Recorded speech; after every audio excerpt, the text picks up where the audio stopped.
You're not exhausted because you're doing too much. You're drained because you're living a life that was never truly yours. Deepak Chopra says, "People are not held back by circumstances, but by the beliefs they've accepted without question." By the end of this video, I'll give you a key that can turn that exhaustion into inner freedom. But it will only make sense if you stay with me until the very last second. Have you ever stopped to think about how, from a very young age, we learn to betray ourselves? From our earliest years, we're conditioned to seek approval, to adapt, to suppress parts of what we feel in order to be accepted. We don't learn to be who we are. We learn to be who others expect us to be. The child who cries too much is told to be quiet. The one who dreams big is brought back to reality. The child who expresses anger or sadness is reprimanded, as if emotions were flaws. And so, little by little, a deep fatigue begins to grow inside us. A kind of exhaustion that doesn't come from physical effort, but from silently denying our true self. Chopra explains that the body is the most honest expression of the mind and soul. Every emotion we repress, every truth we swallow, every decision we make just to please others leaves a mark. Not on the clock, but on our subtle body, our cells, the energy field that sustains our vitality. We start to live roles. The child who never disappoints, the woman who takes care of everyone, the man who carries the weight of the world silently. These roles are handed to us, and we take them on without even realizing. The more we mold ourselves to fit those roles, the further we drift from who we truly are. Neuroscience confirms it. Living to meet external expectations activates the brain's survival mode. We stay constantly alert, trying to control, to predict, to please, to avoid conflict. And that kind of living burns up a massive amount of energy.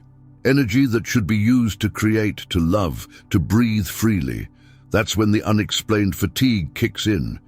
You sleep, but don't feel rested.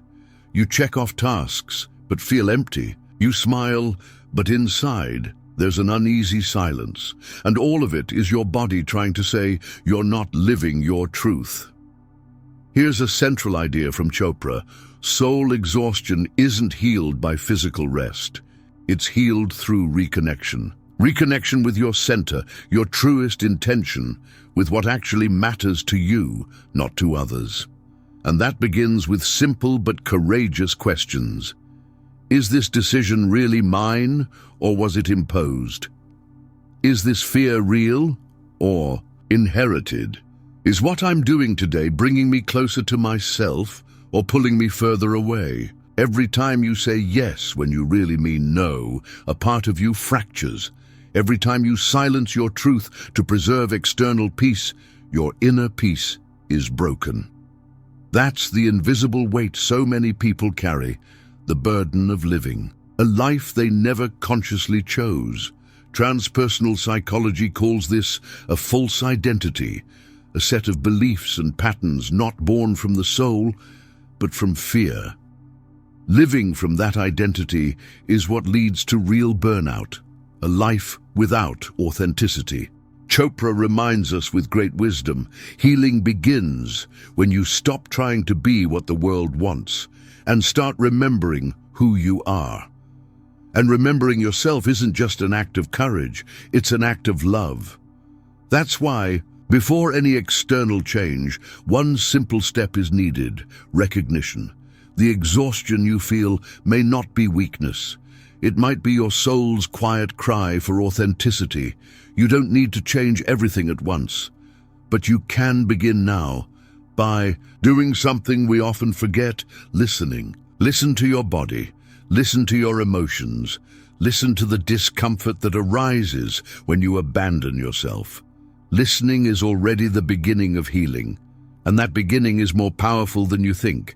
Have you noticed how some people walk into a room and, without saying a word, they seem to carry a heaviness that affects everyone around them? That's not just emotional fatigue, it's the presence of a scarcity field, an invisible yet very real vibration that builds when we're disconnected from ourselves for too long.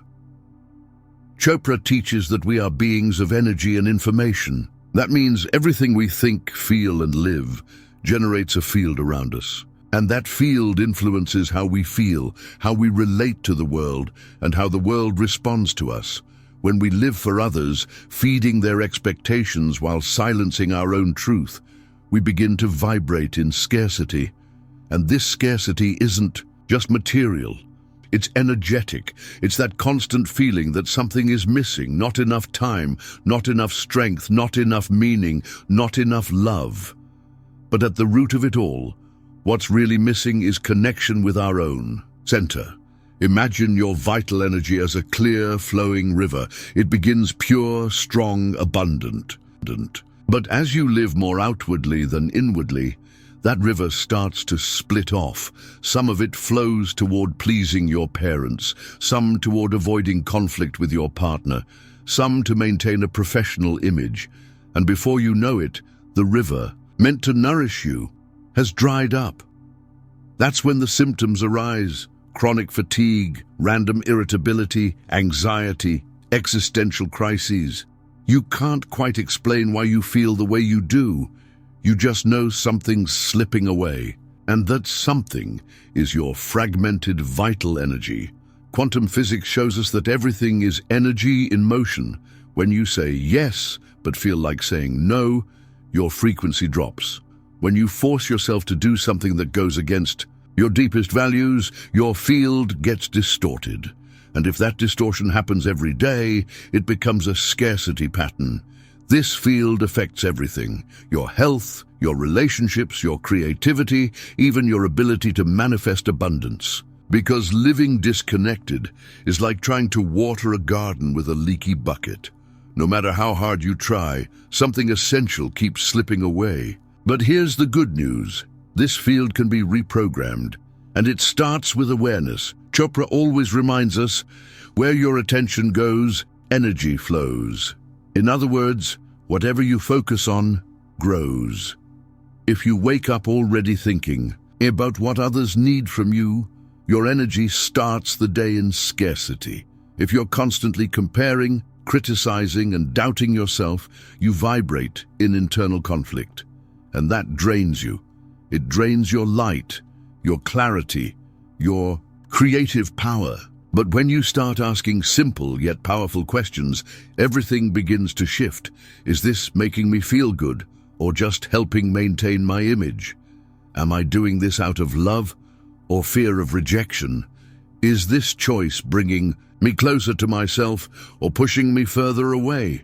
These questions are keys. They break the autopilot. They redirect the river back to its true course. Another powerful tool is presence. Being present is more than paying attention. It's inhabiting the moment with awareness and intention. When you're present, you come back into your body, your mind, your heart. You shift out of autopilot and into I am.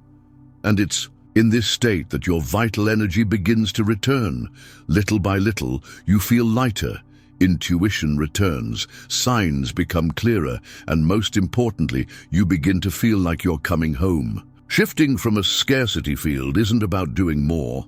It's about doing things differently. It's not about abandoning your responsibilities, but about remembering yourself within them. The path isn't escape, it's reconnection. And that starts with small daily actions. Taking a conscious breath before accepting a new commitment. Allowing yourself to feel before giving a quick answer. Choosing silence instead of over-explaining yourself again. These subtle choices change everything because they change your frequency. And when your frequency shifts, your field changes. And when the field changes, everything changes. There comes a moment when the pain becomes so clear that you can no longer ignore it. You realize you're exhausted, not just from what you do, but from who you've been. And then the question arises, how do you reclaim the right to be yourself? Deepak Chopra teaches that true spiritual freedom begins when you stop automatically reacting to the outside world, and start consciously choosing from your inner world. And this isn't some abstract concept. It's a quiet, daily, revolutionary practice. The first step in returning to your center is to stop asking for permission. For years, maybe even decades, you've lived by adapting, hoping to be validated, understood, accepted.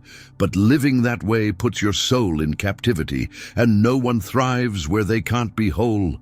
Reclaiming the power to choose isn't about becoming selfish, it's about becoming authentic. It means saying yes when you mean yes, and no when you mean no, even if it displeases others. It means staying silent when your soul asks for quiet, even if the world demands noise. It means living in alignment with your truth, even if that feels strange to those who are used to your dimmed-down version. To do this, you need to cultivate inner listening. Chopra speaks of the importance of the silent witness. That part of you that observes without judgment, that feels without reacting impulsively, that knows without needing to prove. This awareness is what guides you home when everything feels unclear. When you begin to listen to this inner voice, three kinds of truth emerge. The truth of the body. What is it feeling right now? The truth of the heart. What do I truly desire? The truth of the soul. What carries deep meaning, even if it doesn't make logical sense? These truths aren't always easy to hear. Sometimes they ask for change, other times just stillness. But they always bring you closer to who you really are. And that in itself is healing. Changing direction takes courage. Often, the comfort zone isn't comfortable. It's just familiar. And the familiar, even when painful, gives the illusion of control. But living for control is living from fear, and the soul doesn't thrive where fear rules. The practice of meditation, so emphasized by Chopra, is a vital tool in this journey. Not as a technique to stay calm, but as a portal back to your essence. To meditate is to sit with everything you are, without trying to fix, solve, or improve. It's simply to be, and in that being, truth rises. Another powerful key is conscious breathing, something so simple yet so overlooked. The breath is the bridge between body and spirit.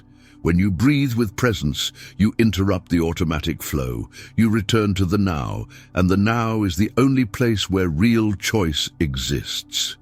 Reclaiming the power to choose for yourself is also reclaiming your energy. When you live aligned with what you feel and believe, you no longer waste energy upholding masks. You no longer need to please, persuade, or constantly explain yourself. There's a lightness that comes from authenticity, and that lightness is contagious. It heals, it illuminates, it attracts, because the universe responds to vibrational coherence. The more you live your truth, the more doors open that were once invisible. But be mindful, this process is not linear. Sometimes you'll slip, people please, fall back into old patterns, and that's okay. The most important thing isn't being perfect. It's being honest with yourself. Where there's awareness, there's a path. With each choice made from your center, something shifts, a new field forms, vitality returns, creativity awakens, self-love stops being a concept and becomes a living experience. And little by little you notice the exhaustion is lifting, because you're no longer living to survive, you're living to be. And that alone is freedom. We've now reached the deepest part of this journey. And as promised, here is the key that transforms existential fatigue into renewed life force. A simple yet forgotten key: conscious intention. Deepak Chopra says, intention is the starting point of every dream. It is the creative power that fulfills all needs. And maybe, throughout your life, your actions have come from good intentions, but not always from conscious ones. That changes everything. Most people live reactively.